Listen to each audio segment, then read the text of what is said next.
To clean the print head, make sure your printer is powered off. Open the print cover and remove the print ribbon cartridge. Using a cleaning swab, move it back and forth over the print head until clean.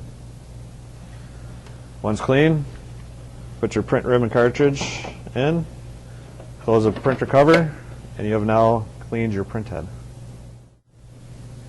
To run a cleaning card through your printer, open the print cover and remove the print ribbon cartridge.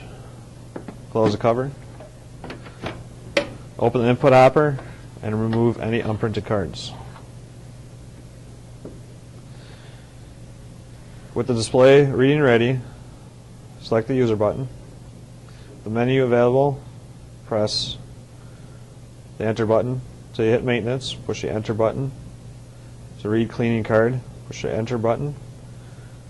To cleaning card start, push the enter button until you get insert cleaning card. Take your cleaning card out of the package, place it in the input hopper, push the user button.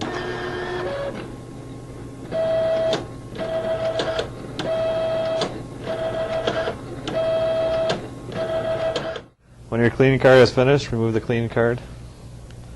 Open the print cover. Place the print ribbon cartridge back in. Close the cover. Press the user button. You have now cleaned your printer.